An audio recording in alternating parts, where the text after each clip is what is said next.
just to remind people, this is being recorded, so you'll be able to watch it again at your leisure on YouTube.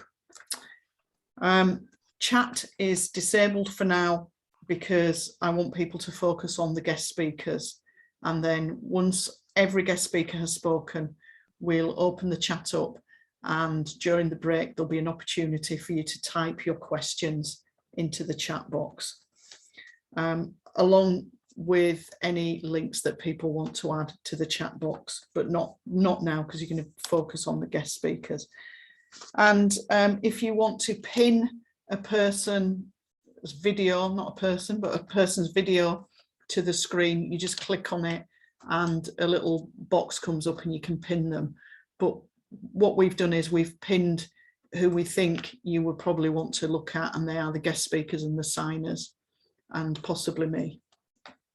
Okay, so we've joined today by Claire Rayner, Quinn Roach and John Maloney, and we've got British Sign Language interpreters Nikki Evans and Sam Riddle, and they'll be taking it in turns to sign for you. So I'll go a little bit slower so that they can keep up, because we don't want to have to rush the signers. I'm Jackie Green. I'm the PCS National Vice President. The first speaker is going to be Claire Rayner. Now, Claire has had long COVID herself, so she has experience of what she's going to be talking about, and she's got a background in occupational, as an occupational physician. She is on the Society of Occupational Medicine Long COVID Task Force. Now that's quite a mouthful. Okay, so that tires me before we get to the next bit. With the Long COVID Support Employment Group, Claire advocates for a recognition and fair management of people with long COVID in the workplace. So welcome, Claire, and we're all interested to hear what you have to say and how you can help people. Okay, thank you very much. That's a really nice introduction, thank you. So welcome everybody. As Jackie says, it is close to my heart to advocate for fair employment practice, because I believe that work is so important to people in its very broadest sense of what work means to us. So I feel quite passionate about that. I was asked to briefly say a little bit about myself and my long COVID story. I have a background of really quite significant health problems, so I was put into this clinically extremely vulnerable category because I have various immune deficiencies. So I knew that as soon as I saw the infection, I'd get it. But I don't think any of us had any idea of what it would actually be like. And so I'm well used to trying to manage within limitations of illness. And in fact, I had to retire on ill health grounds a number of years ago, but I still teach and train.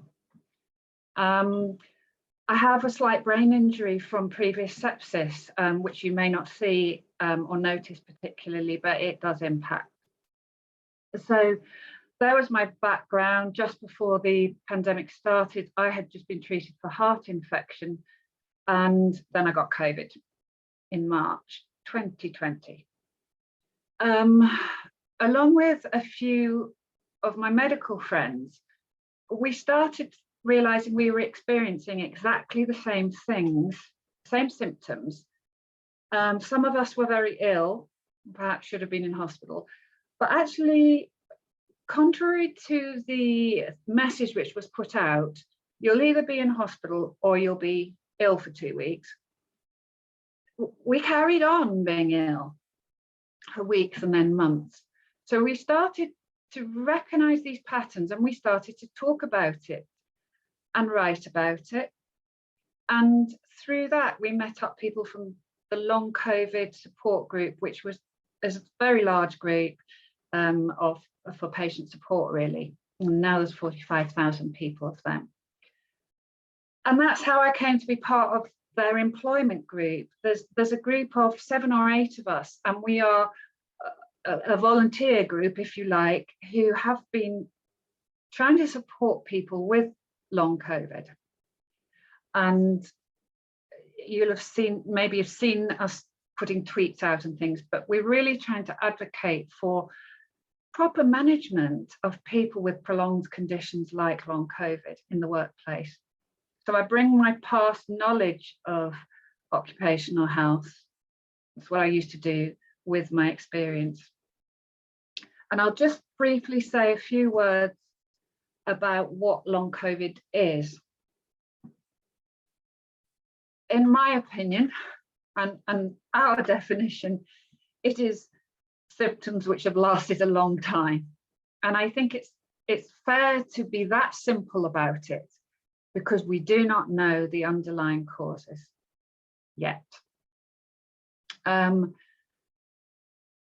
The official guidance from NICE and the World Health Organization says it's anyone who's had COVID infection that still has problems 3 months afterwards that haven't any other explanation. But that is far too simplistic. As some of you know, this is a collection of health problems, and the commonest things that it affects are the heart, the autonomic nervous system, and that's really important because it controls everything automatic about our bodies. Things like blood pressure and heart rate, swallowing and digestion. So one of the commonest problems that people have is that their heart rate goes sky high, which makes you very lightheaded, and it actually makes standing up very difficult. And so people find the impact of that, and this happens when people try to go back to work, is that anything where they're upright for a long time, be that standing or even sitting, you just can't do it. You cannot remain upright because your blood pressure and heart rate are all over the place. And actually, you may only feel functional lying down. So other things that can be affected are the brain. You'll have heard of brain fog. I think probably what that really means is that people have problems with their memory, their concentration, organization. Daily things that you used to be able to do become very difficult. The virus can attack the nervous system, and it commonly does this. So people get a range of problems, and actually, according to neurologists, new migraine headache is the commonest thing. But there can be a number of different things. There's quite a lot of people who develop diabetes because it seems to attack the pancreas and the gut. So if I summarize by saying this is really an infection of the blood vessels, and so it affects any part of the body. And that's why it seems like our symptoms are all over the place. In regards to going back to work, the things that people do find difficult to do are standing for a prolonged period of time. They feel very, very fatigued. Your stamina may be affected, your stamina for doing anything with your brain or your body, and may be very lightheaded. So, and the cognitive issues, the brain issues do seem to get in the way as well. I think what we've observed in the doctors group, there are some very predictable time points where things can change. You either get better after the first couple of days, but if you don't, around about the 2-week point, 10 days to 2 weeks, people can develop new things or get quite ill.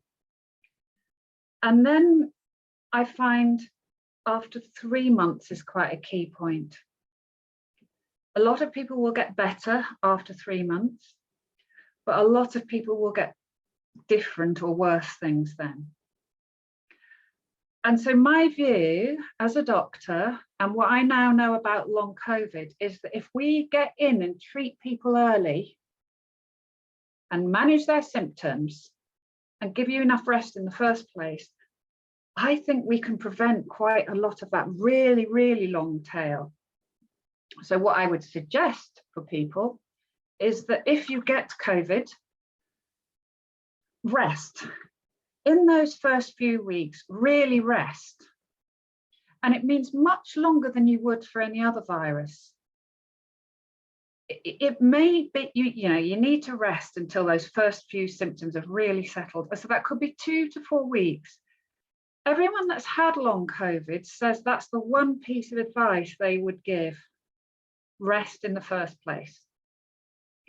I think if you can do that, it calms the system down and you might not go on to develop some of the longer things.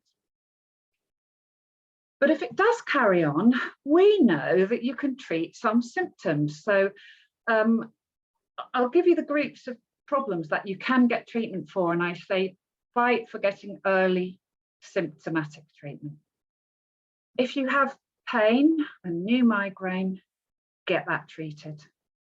If you have autonomic nervous system problems, but in particular it will be the fast heart rate, insist on treatment to lower the heart rate, because as within a couple of weeks of lowering the heart rate to normal with medication, which doesn't have to be forever, just for a while, people can actually function so much better and get back to work. Some people who develop actual heart problems, there are some treatments that you can take for that, which help symptoms.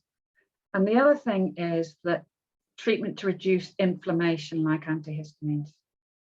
So rest in the first place, early assessment by a doctor, and treatment of symptoms. I think we can prevent the progression of a lot of people. Now, I think the other thing that is of interest and that you'll want to hear about is managing the return to work. And I've been 18 months or longer now looking at that. And there are two things here that are very different from managing any other condition I've ever come across. Firstly, people need a really long phased return. It's really inconvenient for employers, I'm sure, but this is the way to do it. And if you can have a really small amount of work to begin with and slowly increase it, that is what's successfully keeping people in work. I'm talking start with, for example, 2 hours a day, twice a week, and separated by a day. So you never do a consecutive day on a phased return. So that is so much less than I would advise anybody to normally start after they've been off ill.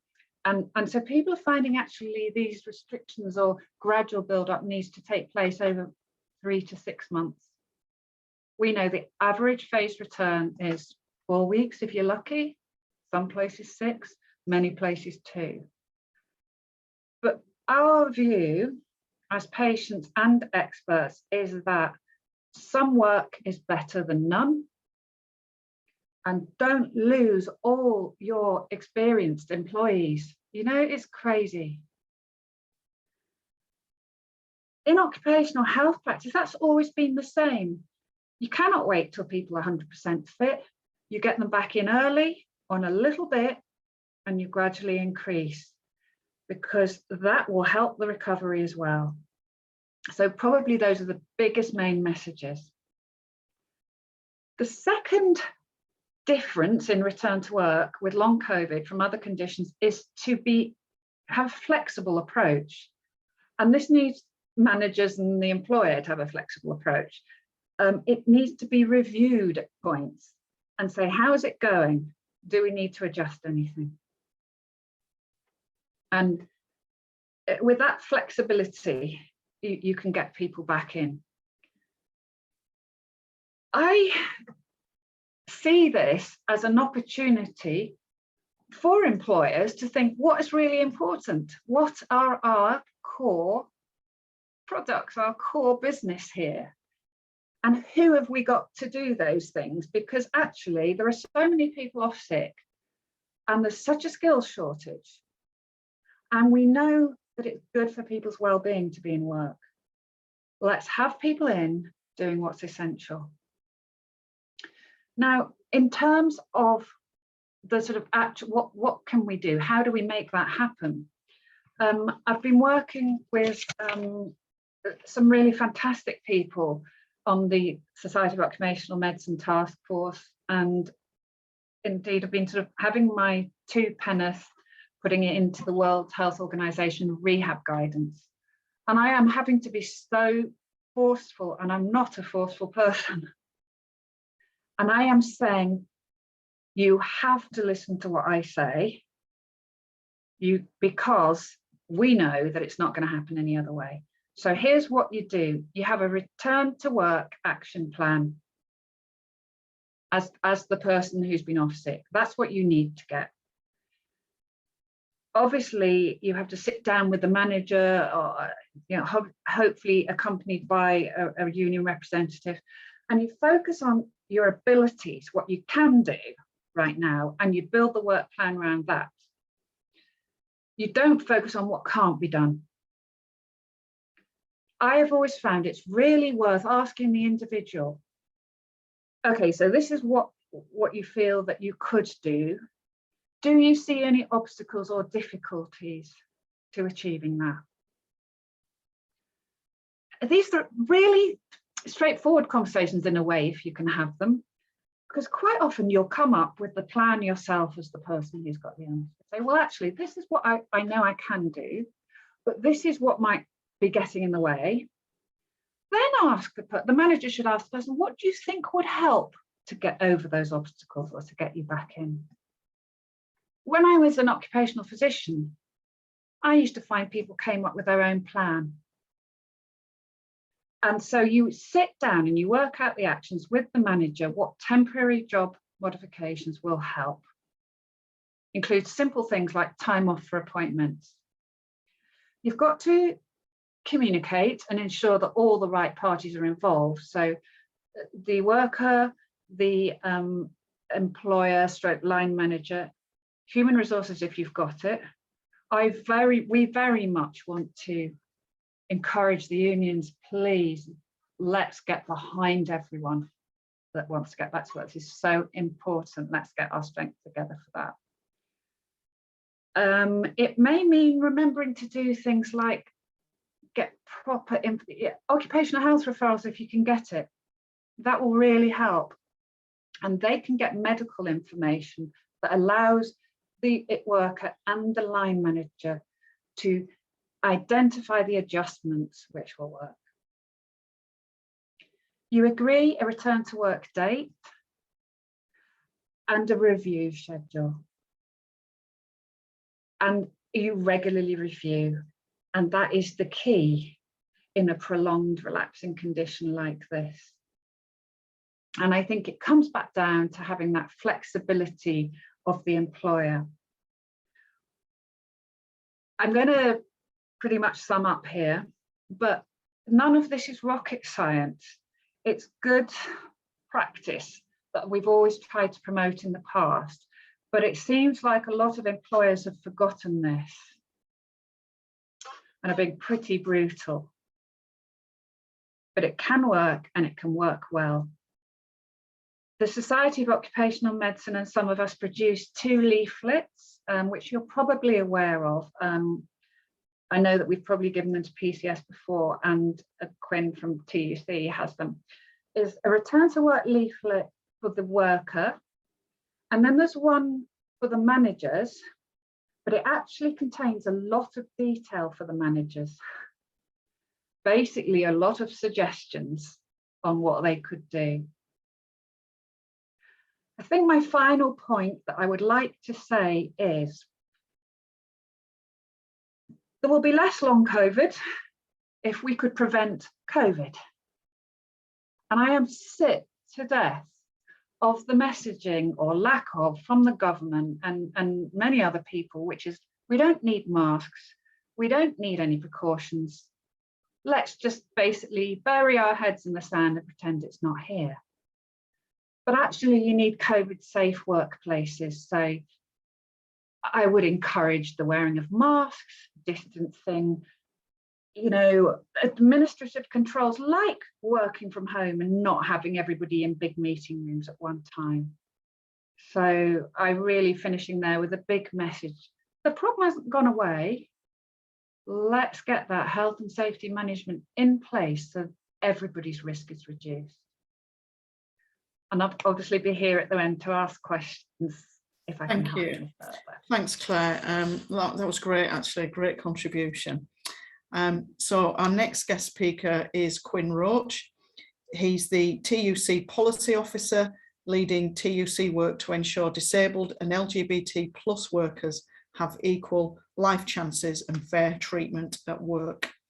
Since he's been at the TUC, he's helped mainstream the use of reasonable adjustments, the reasonable adjustments passport based on the social model of disability throughout the movement, and shone a spotlight on the disability employment and pay gaps. He also helps facilitate the smooth running of the TUC Disabled Workers Committee, which provides strategic advice to the TUC's General Counsel. Welcome, Quinn. Thank you very much, and thank you for the warm introduction. And thank you, Claire, for giving us your medical advice and your personal lived experience. I found what you said really interesting. So thank you from me to you for taking part in this. And just before I start, I just want to say, I said before and I'll say again, whenever I come to a PCS event, it really is like coming home. I was a PCS member for 10 years before I moved to my current job, where PCS isn't recognized because we're a union and sort of not the public services sector, but it always feels like I'm coming home when I come to a PCS event. So thank you for inviting me here today. And what I've come to talk to you today about is the TUC's report into long COVID.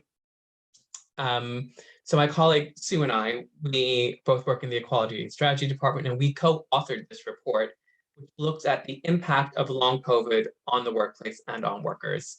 And I really wanted to point out that I worked with her on this because without Sue, we would not have the report and I would not be here discussing it with you today. I think I'll probably repeat some of what's just been said, and that's probably really helpful just to help ingrain within your minds what we're talking about. So the first question is, what is long COVID? So there's a growing body of evidence that COVID-19 can cause symptoms that last weeks or months after the initial COVID-19 infection has gone. And while many people who've had COVID-19 will fully recover in a few days or weeks, some will have symptoms that last for a much longer. And to kind of give you a context of the scale, ONS statistics estimate that over 2 million people in the UK have long COVID. So that's kind of an idea of where we are. Now, there is no agreed list of what symptoms make up long COVID, but most studies agree it covers a broad range of similar symptoms. So when we did our survey in the report that I'm going to talk to you about, we asked about 21 of the most common symptoms. And those included things like energy impairments like fatigue, difficulty concentrating, also known as brain fog, muscle pain, shortness of breath, and joint pain are some of the things we asked about. Now, ONS data also tells us that although anyone can be affected by long COVID, there are some groups that are more likely to have it. And those groups are people aged between 35 and 69 years old, women, those living in the most deprived areas, disabled people or those with an existing health condition, and those working in health or social care. However, as I said, it's an ongoing issue, and I think what we're seeing now is just the tip of the iceberg, because I don't think a lot of people understand what long COVID is. So I think as we continue to progress and people become more aware of what it is, we'll actually start to get more accurate numbers. Now, the report that we ran is based on a self-selecting survey that was open between April and May. We received over 3,500 responses from people who said they had COVID. And of that, roughly 3,300 told us they had long COVID. Now, all of those who told us, nearly all of those who told us they had long COVID were currently experiencing symptoms. So 35% had had symptoms that had lasted between 3 and 6 months, and almost 3 in 10 had experienced long COVID symptoms for over 12 months. And that's really important because when you think of the definition of disability, there's that limb of the test of likely to last or has lasted longer than a year. And that's kind of how we start to pinpoint what a disability is. Now, of the symptoms we found, on average, anyone who responded to our survey, the average number of symptoms were 9 of the 21. The most common symptom was fatigue, with 9 out of 10 who responded telling us they had that. Then we had brain fog, then it was shortness of breath, difficulties concentrating, and memory problems. Over half of the respondents reported experiencing a range of pain-related symptoms like joint pain or headaches or muscle pain, and 2/5 had experienced chest pain. Now, half of the respondents said they'd experienced anxiety or changes in their mood, with around a third experiencing depression. You know, these symptoms are wide-ranging and really quite concerning. And really importantly, 92% of respondents told us their symptoms fluctuated over time, becoming worse on some days than on others. Now, the majority of respondents, at 57%, had actually returned to work on their normal hours, with 1 in 6 having returned on reduced hours, and 1 in 5 told us they were on paid sick leave, with a very small minority, around 3%, being on unpaid sick leave, which is obviously very concerning for us as trade unionists. We also want to understand about conversations with employers and communications with employers. And so we asked, and around 2/3 of respondents had told their employer they had long COVID. However, 1 in 4 had not.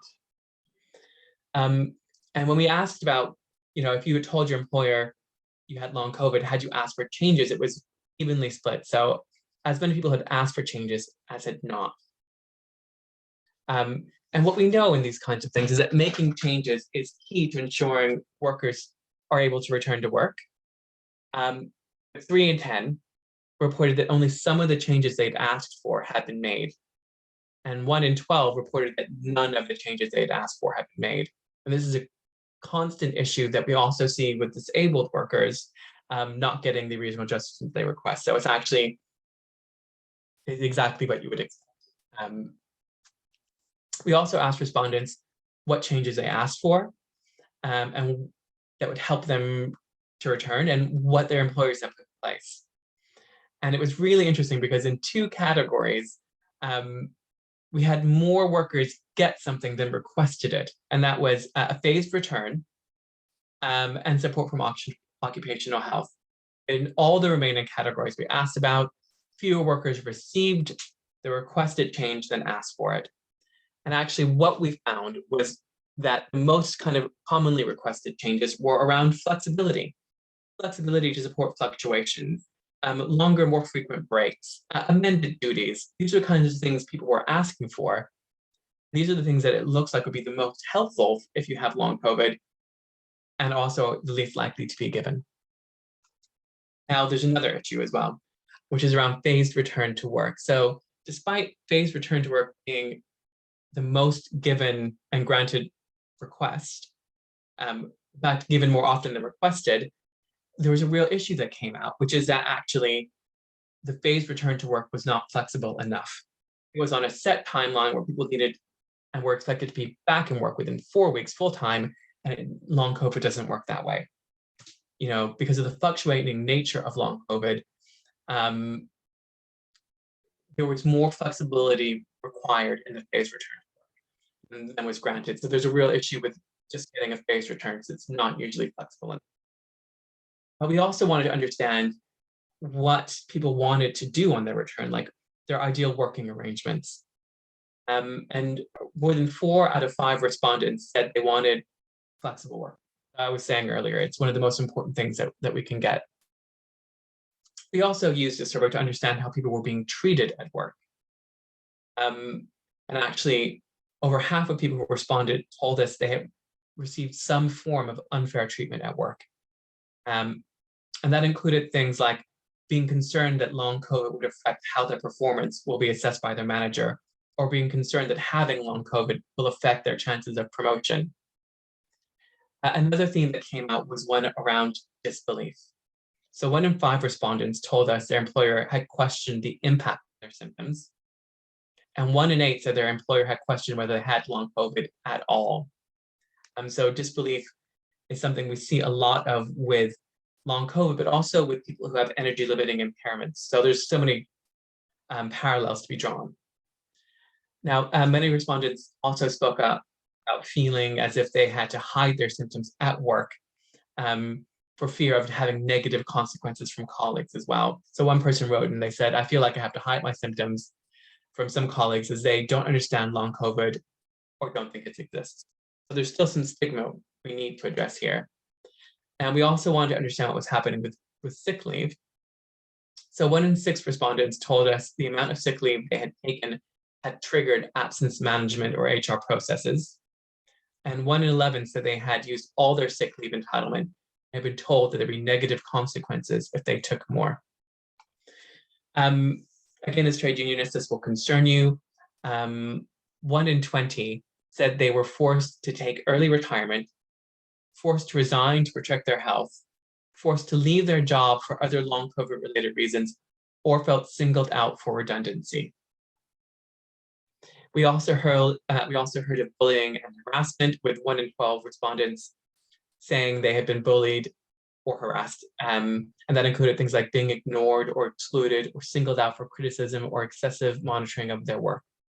And they said they had been singled out because they had long COVID. We also had people writing in, kind of telling us about their experiences. And one of the common things they told us was about PPE. They didn't get the PPE they needed in order to protect themselves. And as a result, they caught COVID. And now they had long COVID, their employers were trying to manage them out.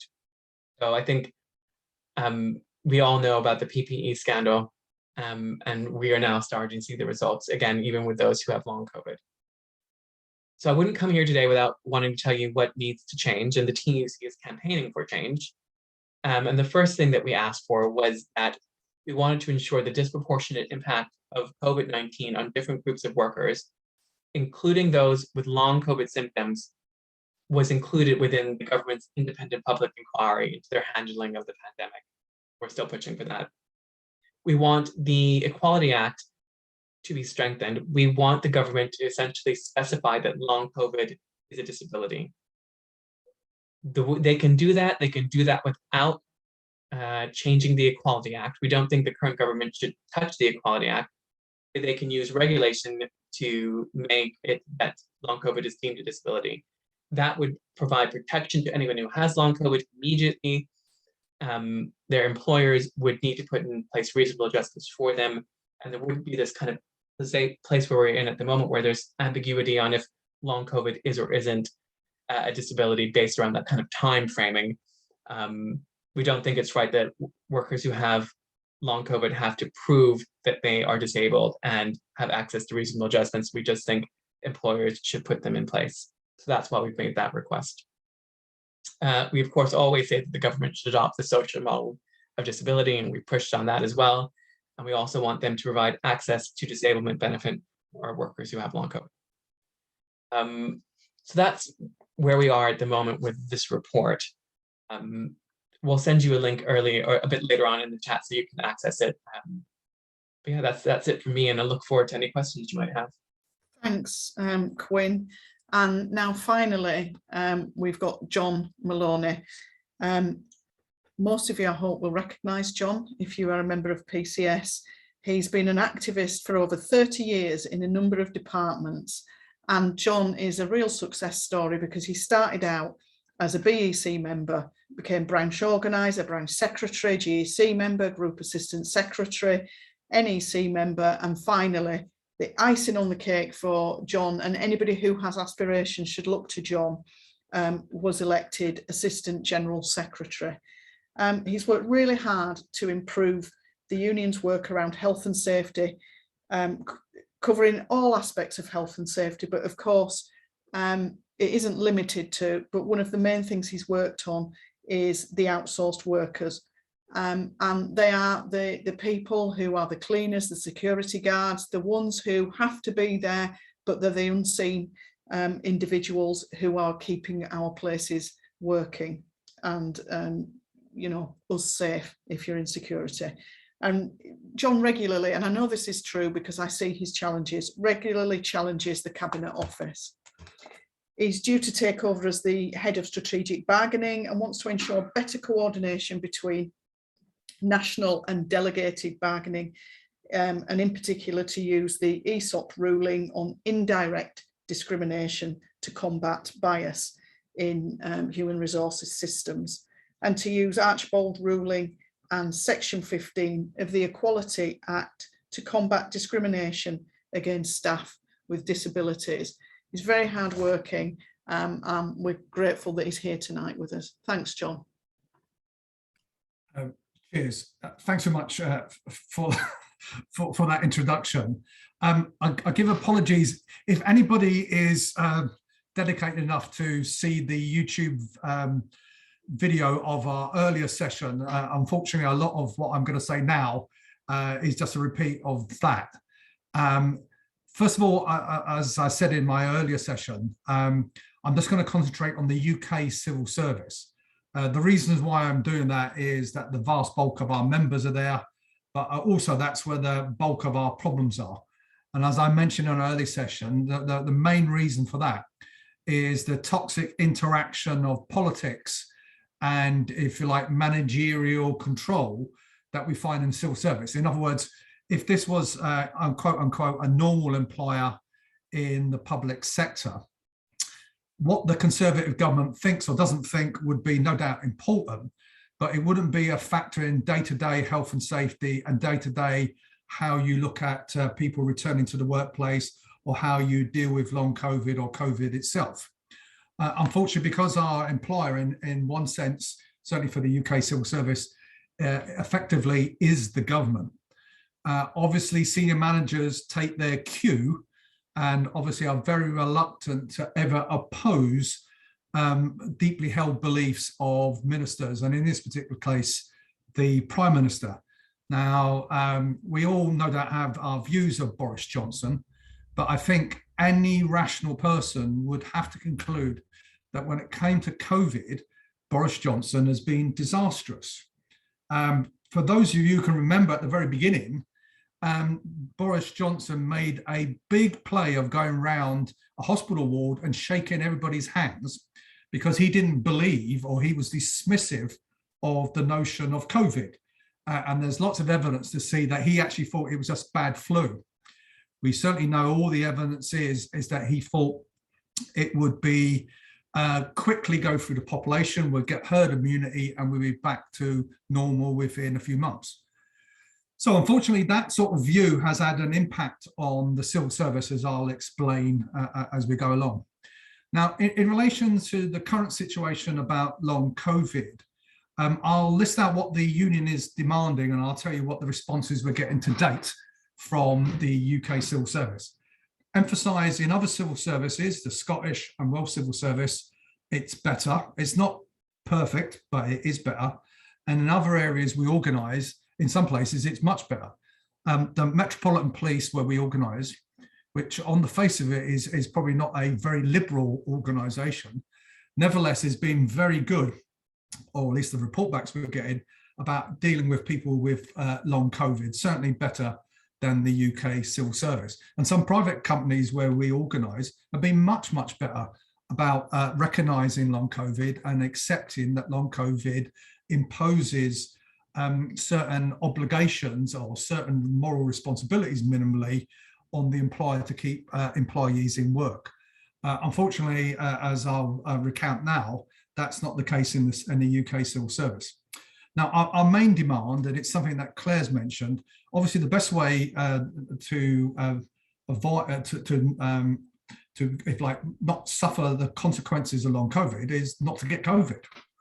And so our emphasis from the very beginning has been on preventative measures rather than what do you do if somebody's got COVID. So we've been arguing from day one that there should be mass home working. And luckily, that has actually happened, partly from our pressure, partly from internal pressure, i.e. during the lockdown, certain organisations either had to roll out digital solutions, or else they couldn't work. But nevertheless, it is that in some areas, the change around on home working has been staggering. For instance, in HMRC, at the beginning of the COVID, only about maybe 5% of staff could or were allowed to homework. Now, up to 95% of staff in HMRC can homework. And in fact, actually, that's what happened at the height of the pandemic.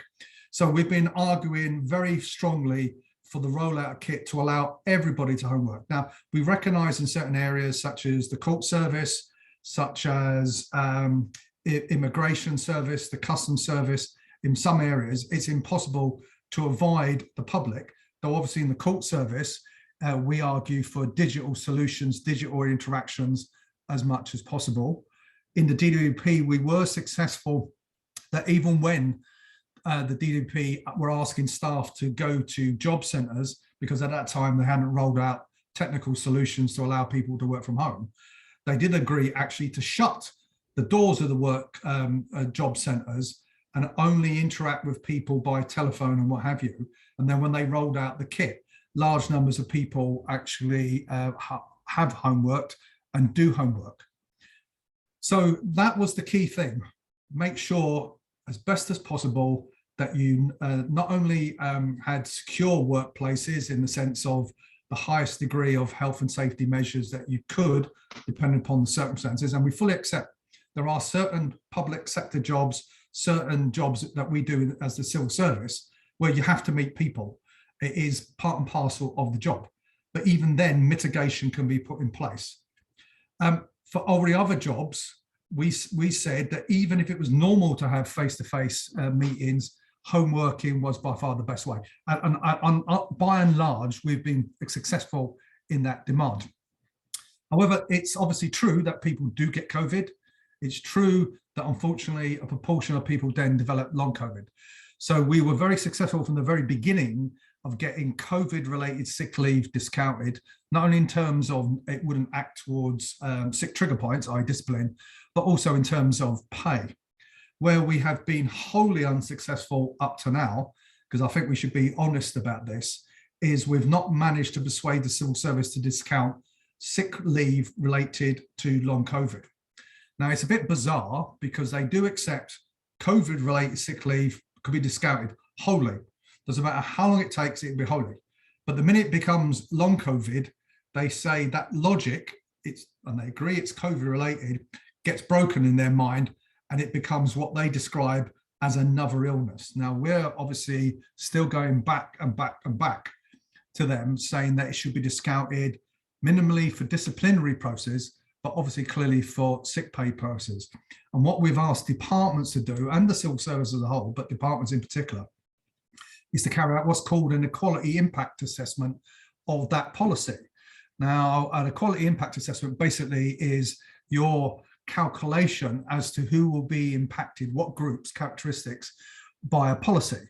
Now, in this basis is long COVID, unfortunately, well, it's the wrong word to use, unfortunately, but long COVID doesn't hit everybody equally.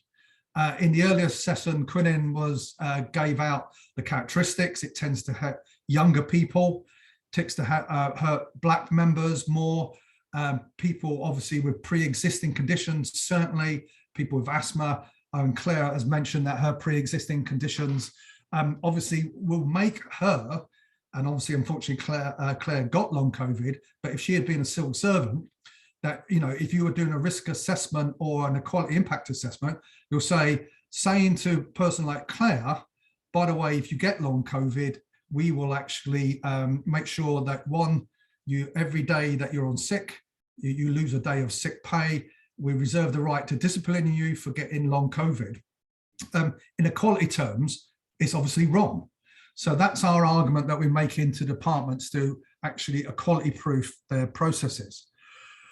We're arguing, as Quinn and Claire have said, obviously for phased returns to work. And it would be useful, as I'm sure we've got it somewhere in PCS, if somebody could send me that leaflet, because I can send that out, or the advice. I mean, certainly we're looking for a very long phasing. Now, it's true that sometimes there's one or two areas of the civil service that have got a maximum phasing of 6 weeks.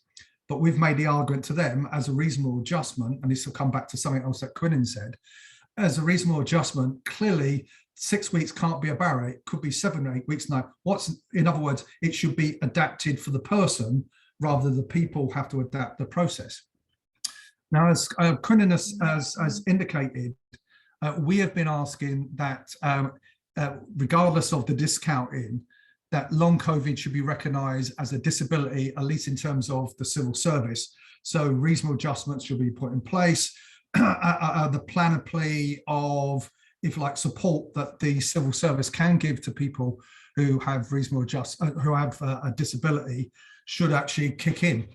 Unfortunately, we've been unsuccessful on that, though we are, I think, gradually getting closer and closer. So they agree the principle, and I won't bore people with the definition of legal definition of disability, but they agree that if people meet those criteria, then they would accept they have a disability. In other words, they don't say long COVID by definition is a disability, which obviously quite rightly the thing that Quinn and the TUC are campaigning for, but they say, look, if you hit the various characteristics of a disability, then they will treat it. In other words, they won't have a doctrinaire position saying it can't be a disability in advance. Obviously, around reasonable adjustments, long phasing, what we're asking for is that work be adjusted to the worker and their condition rather than the worker to the job. Now, that is basic health and safety law, particularly if you do a repetitive job. But clearly, in this circumstances, it's obviously vitally important. It's vitally important that, for instance, in certain circumstances, that extended breaks are allowed. Claire has mentioned that obviously resting immediately after long COVID is vitally important. We would also argue during the working day that almost like compulsory work breaks should be put in place. And certainly we are in favour and make the argument that reduced working hours at full pay should be given to people with some forms of long COVID, depending upon the circumstances, because as Claire quite rightly said, the key thing, and it's ironic that most of the civil service government departments claim they're disability champions. They're not, people may be aware of a scheme called Disability Confident. They are beyond that. They claim themselves are champions and actually put it on their logos, disability champions. And we say the whole point of being a disability champion is to retain people in work, not to dismiss them with a heavy heart, is to retain them into work. So we're making those arguments to them. We're also saying that people should have extra annual leave if necessary. So in other words, if you feel terrible one day, you take it as emergency annual leave rather than sick leave, and that way you preserve your sick leave. We're also asking that that all treatments, so if you have to go to the hospital at a regular occurrence or clinics, etc., that should all be discounted.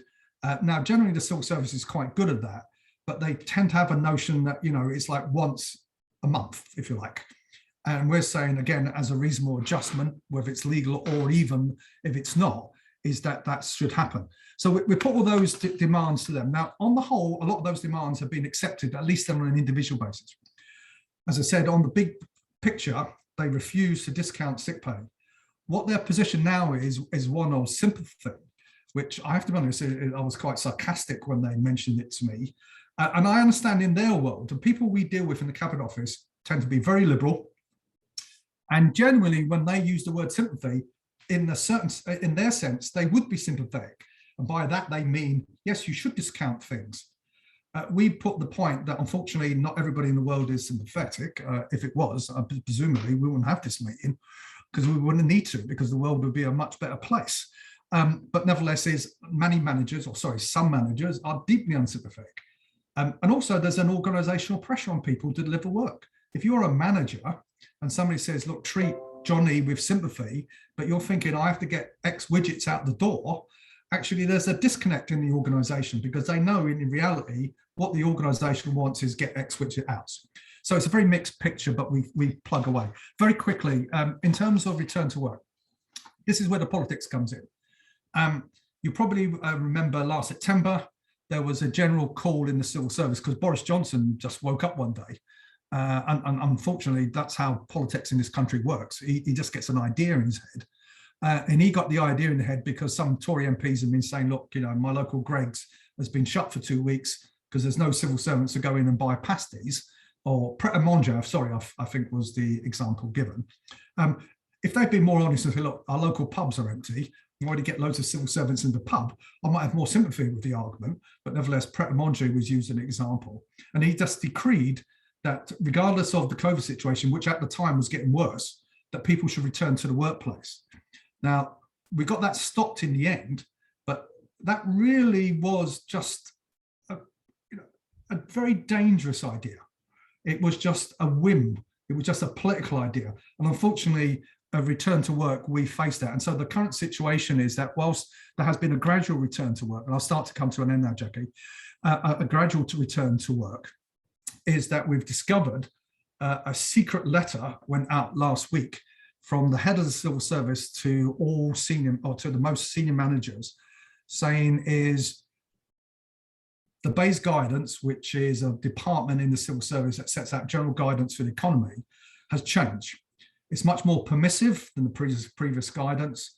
And therefore, in those circumstances, the chief of the civil service is saying, we should now get many more people back to work. Now, he caveats that because he has to legally caveat that only if the risk assessments allow it, only if you've got good ventilation. But there's now a clear message to get people back to work. Now, unfortunately, it was a meeting I couldn't attend today with the Cabinet Office where we were going to challenge them on that. And we'll find out very shortly if like how gung-ho they are. But it could be in the new year, we do find ourselves in much more difficult situations now, where despite the ongoing high COVID rates, and we must remember, you know, we're having 1 million cases a month.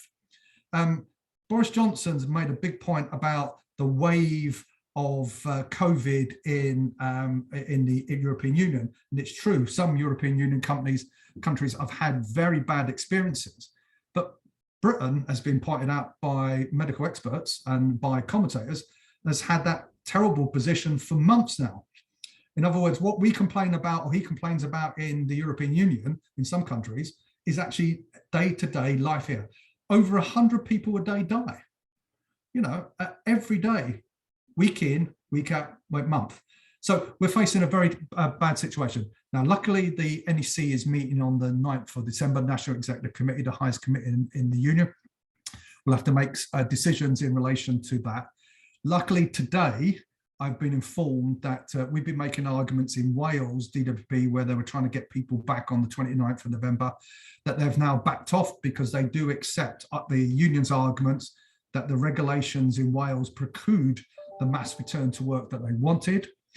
Happily, also in the DWP, the pension service, which is a big chunk of the DWP, have rowed back on proposals to get people back on the 29th of November.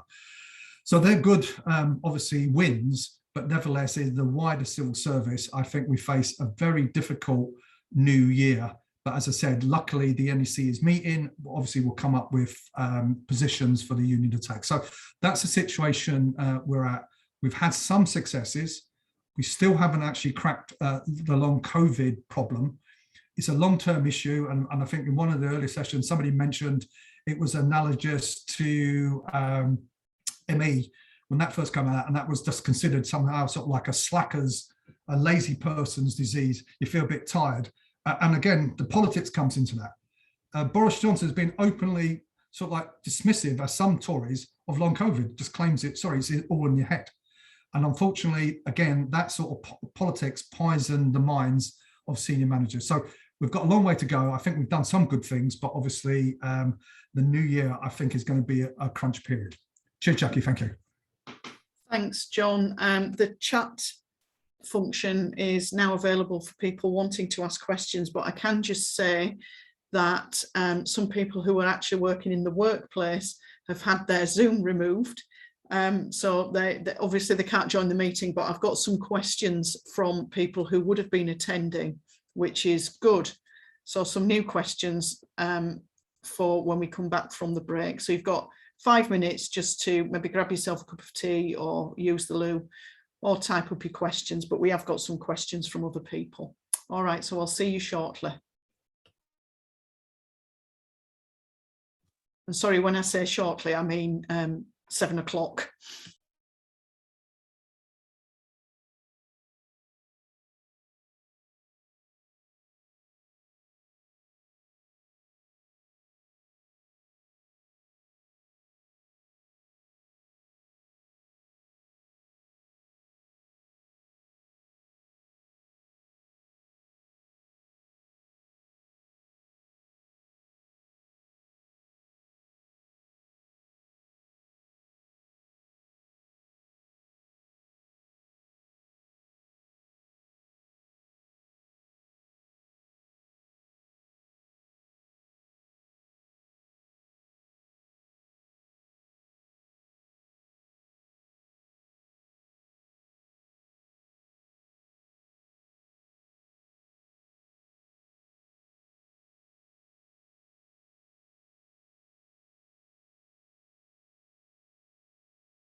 I'll just wait for the panel to switch their cameras back on.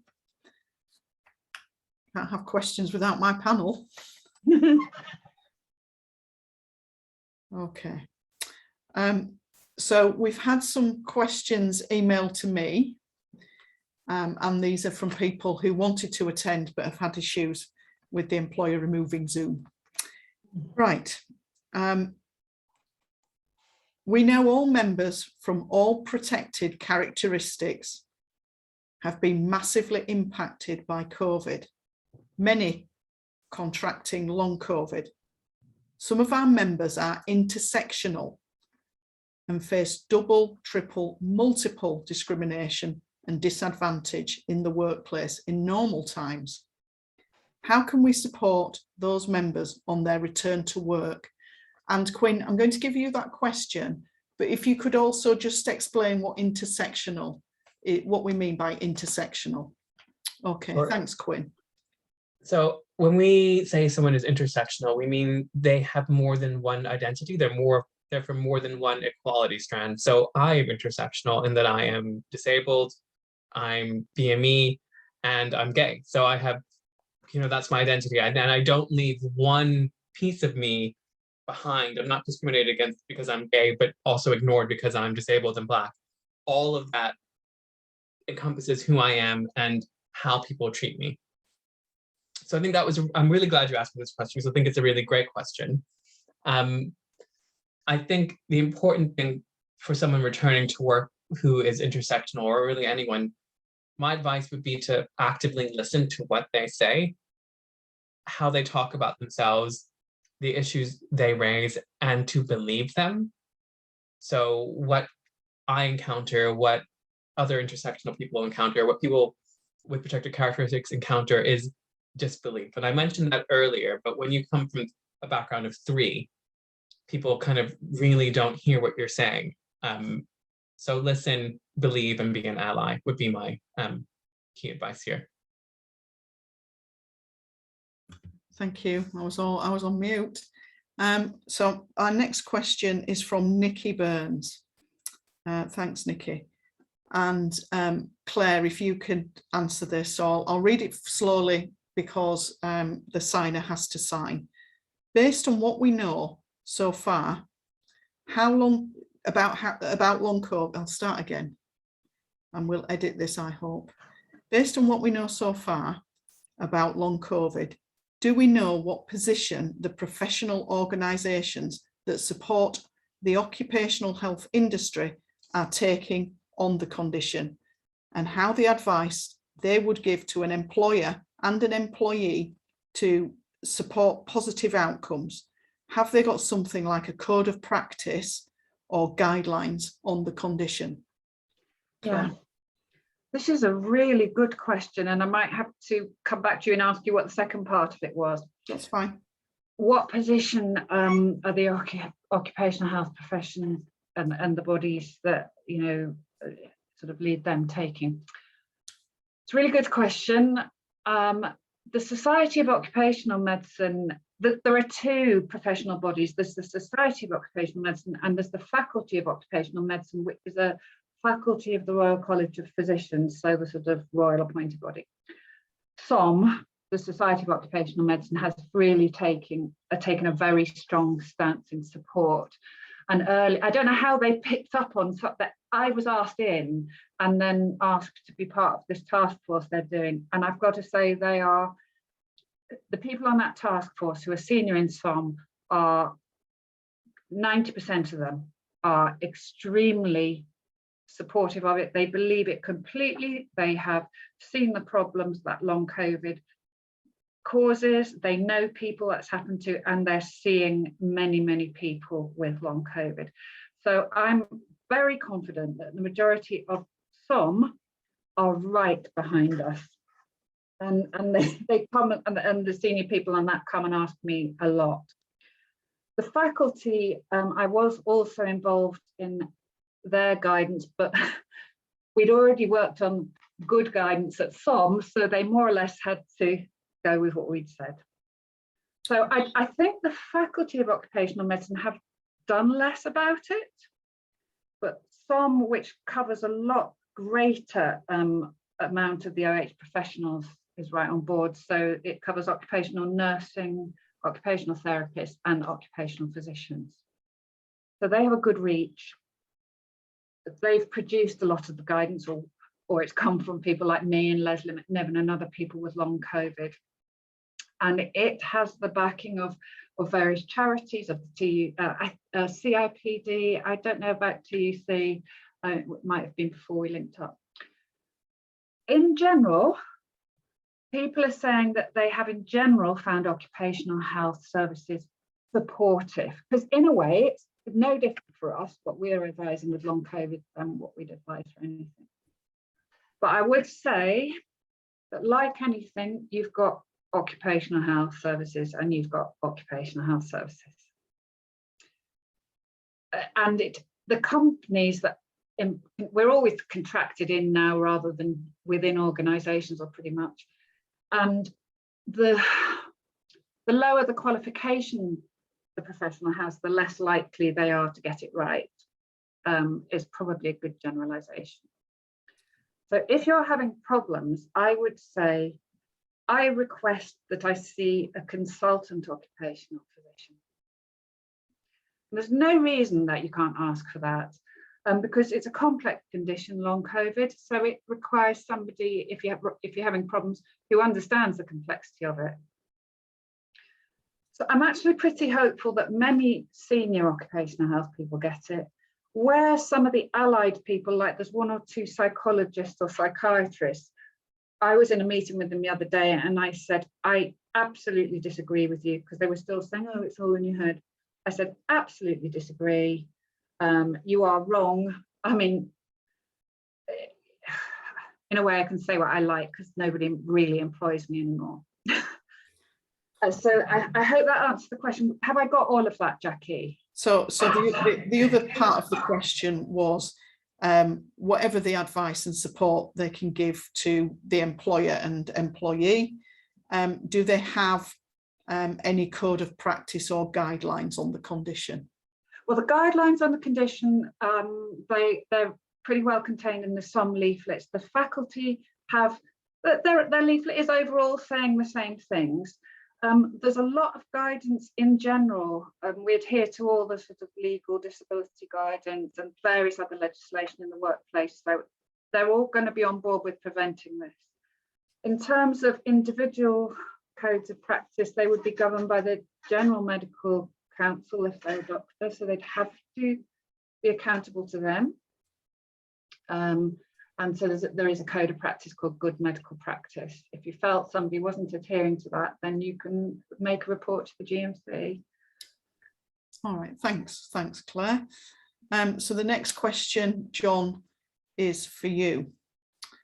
Can you explain what an equality impact risk assessment is and how it would benefit me as a disabled worker in my workplace?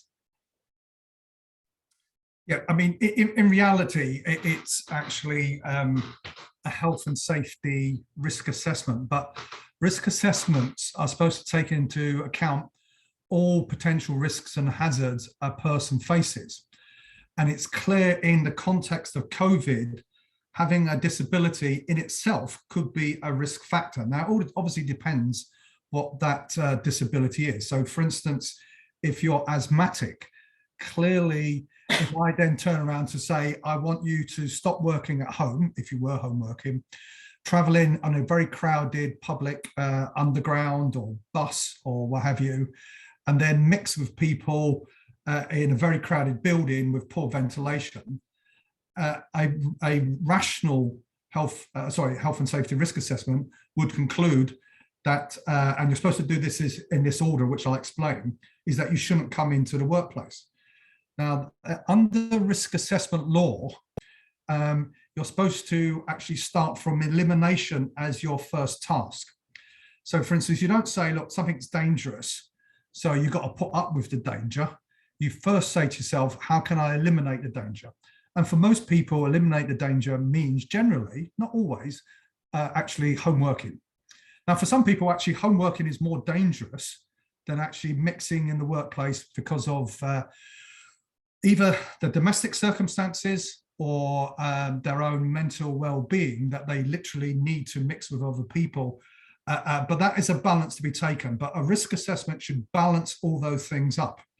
Where you can't eliminate things, then you're supposed to reduce the risk. And then if you can't do that, you're supposed to put in mitigations. So what I think that the term is trying to capture is that normally risk assessments are supposed to take into account, obviously, the person, but particularly in relation to COVID, you're supposed to take the person into account, if you like, much more generically than possibly normally you would do. But also it extends to how you get into work and how you work, etc.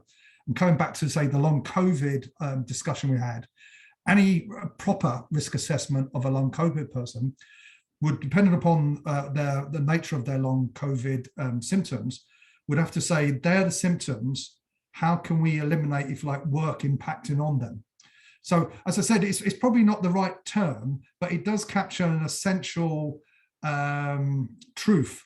It's certainly in the COVID risk assessments that obviously, as I said, risk assessment, the person is always important. But in this one, the person, not only in terms, as I said, of their physical well-being, but if they've got underlying conditions, whether or not they're prone to certain immunal problems, etc., has to be taken fully into account when assessing what is the appropriate way to safeguard that person. And the whole point of risk assessments, and I'll finish on this, is, as I said, is not to say, how risky can I make the workplace for you? Is to say, how can I make the workplace safe? As I said, there's a hierarchy, and that's where we start from. What is the safest way for you to do the work? And at the height of the pandemic, in certain cases, and I'll definitely finish on this, Jackie, is what we argued and were successful is that for some people, that meant actually having no work. In other words, if you couldn't roll out technical digital assistance to them, i.e. they couldn't do their work digitally, they couldn't go into the workplace, then we said that they should just be put on special leave with pay, but no work. And actually the civil service agree that, and that comes from the hierarchy of risk assessments. Thanks, John. Quinn, I've got another question for you. Be prepared. With the most vulnerable workers being prioritised, and rightly so, with regards to hybrid working or working from home opportunities being made available, how can young workers better protect themselves in workplaces? I'm sorry, I don't think I quite caught the question on that one. Can you just repeat it? I'll repeat it, yeah, I'll repeat it. With the most vulnerable workers being prioritised, and rightly so, with regards to hybrid working or working from home opportunities being made available, how can young workers better protect themselves in the workplace? So in this scenario, is it that young workers are in work, whereas... Yeah, that they're in the workplace, the other people who are vulnerable, they accept should be at home, working from home, but how can they best protect themselves in the workplace? I think it's obviously one, making sure that your workplace has a risk assessment and it's published and that it makes sense. And that's what unions do. So we want to make sure the risk assessment is on point. And then I think it's about ventilation, making sure that you're in a well-ventilated building, because we know that the coronavirus is spread through airborne particles. So wearing masks and social distancing. I'm not sure in this instance if being young is a part of the issue, but I guess it's just being in a place with other people who might have the virus and can spread it. So avoiding, all the different ways that the virus can spread. But what I will do, since I'm speaking, is I will drop into the chat right now a link to some campaigns that TUC are running around health and safety, about forcing companies to publish their COVID safety plans, which is also an important step. Excellent, thanks, Quinn. So this one is sort of a medical one, but anybody could really answer it. But I'm going to go to you, Claire, first. And it is not, before I go any further, I need to make it clear, it's not because you are female. It's because of your medical background, but you'll understand why I'm saying that in a minute. Long COVID symptoms are very similar to those of the menopause. There appears to be very little support for women who are menopausal and also contract COVID. What support can I access? What reasonable adjustments can I request? That's such a good question. And just to start off by saying that and there's a question I saw in the chat as well about what's the hope of medical consensus. And if I could perhaps link these two things together, because I think it's very relevant. What's the chance of medical consensus on what long COVID is? At the moment, the chances of that are low. However, you would not believe the fight that some of us doctors are putting up. So I'm a member of a group of over 1,000 doctors who have long COVID, and we have been very active from early on to raise the profile about exactly what the problems are. And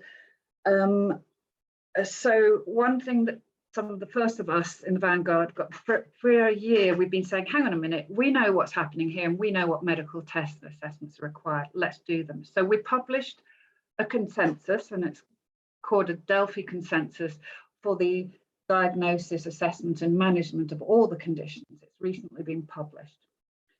The one thing that we did not include in that was about menopausal or other, and the equivalent, hormone problems that it can cause in men. The reason that we didn't include that is because at the time we didn't know about it. So it's a real shame, but hold up our hands, say we did not know about it. It's the one area we didn't, but what we've learned since, in the months since, is that hormones are very directly affected by COVID and long COVID. So it completely messes up the hormones. So there's every chance that people are having menopausal problems and long COVID. It seems to have brought some women into much earlier menopause and causing, we just don't even know the extent of the problems it's causing for fertility. And the same with men. So I think it overlaps, it causes a problem. And what do? You need support for both of those issues, for the long COVID and there's quite a lot of publicity around the menopause in the workplace at the moment. But my advice to everybody, and this goes to what the person had said in the chat about what's the chance of medical consensus and what about if you've got diabetes due to COVID, is that the same as long COVID? The definition of long COVID, as I said at the beginning, officially says you mustn't have any nameable other conditions. However, what I think everybody with long COVID needs to do is state what problems they have. This is the only way that the medical profession is going to get it. So I was having this conversation with these doctors today, and I was saying, you have to say, I've got heart damage and it was caused by COVID. I've got diabetes caused by COVID. I've got menopausal problems that have been triggered by COVID. Name what you know. And then nobody, be it Boris Johnson or anyone else, can say it's all in the head.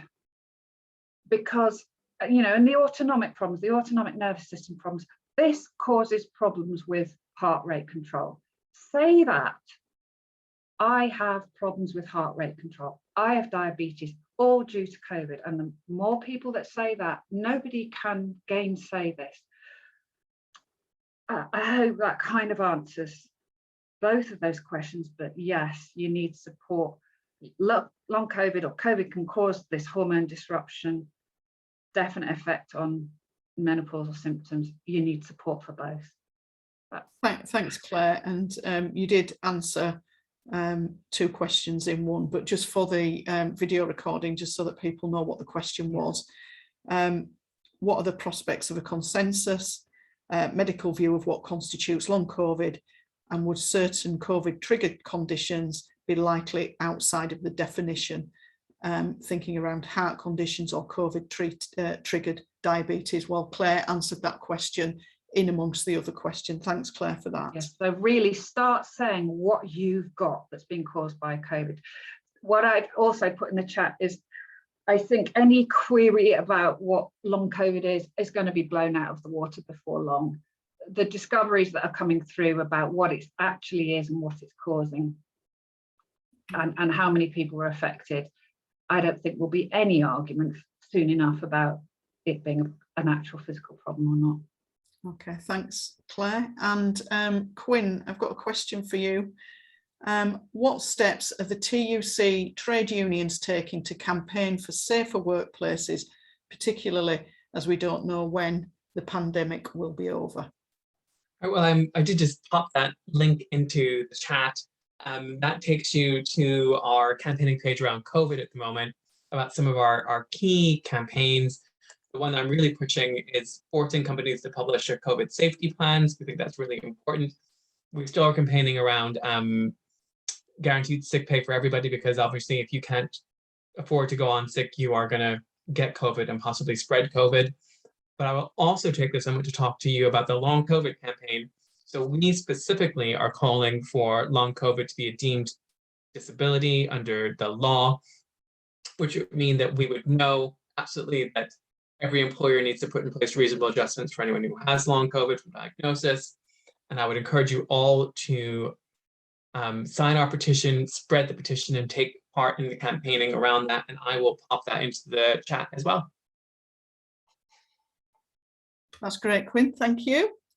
I think we've, unless somebody tells me otherwise, I think we have almost exhausted most of the questions.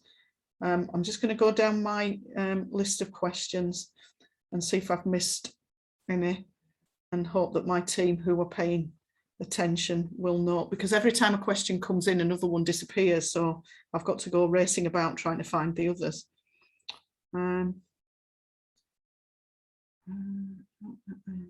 I think, John, you may have in the body of your speech actually answered this, but we'll just go through it just in case. And the question is, I've been diagnosed with long COVID and have more medical appointments than usual due to my symptoms. My manager is now being difficult about me attending appointments during work time. What can I do about that? Well, first of all, obviously, I would raise it with your local union rep. We argue that long COVID is a disability, and I think that argument has to be made to the manager, and that therefore, as a reasonable adjustment, you should be allowed the time off. It's a very actually modest, reasonable adjustment, but also it's almost like counterproductive. They're almost saying like, I don't want you to get better on work time. You should try to find a time outside work where you might get better. And if you can't go to those medical appointments during the working day and you can't do it at night, then they're literally saying, well, we hope you get worse. So it's a counterproductive position. I've been with line managers that you can't think one week to the next and only can see the immediate problem about the ask rather than the long-term gain. Now, generally in most departmental sick procedures, but also procedures to do with helping people at work, it does have some sort of notion of concentrating on what gets people better. And that's obviously the emphasis that should be on it. Say, look, if I go to these treatments, I'm going to get better, or hopefully, or at least stabilize, or I'm getting worse. If I don't go, I'm going to get worse. I'm going to go sick, and then you won't have me at all, and it's going to be an even worse situation. But as I said, talk to your local rep, because your local rep hopefully will be able to find ways to go straight to HR or more senior managers if the person is proving sort of consistently difficult. Make the arguments that you think you have a disability, and go through the arguments about the Equality Act, and then actually just say it's a reasonable adjustment. A lot of departments also have in their rules, and I'll finish on this, is that even if they don't think you have a disability, they generally have some sort of notion that people have maybe not legal impairments or impairments as defined by the law, actually still are liable for reasonable adjustments. And last but not least, I just asked for a risk assessment, saying, let's risk assess your decision. Does this make me healthier? No, it makes me worse. On that basis, just even a straightforward, if like bog standard health and safety risk assessment would actually show that the manager should change the line. But I think the key thing is talk to local rep. Okay. Thanks, John. And I don't want to miss Laura's question. Laura's had long COVID with other disabilities and conditions.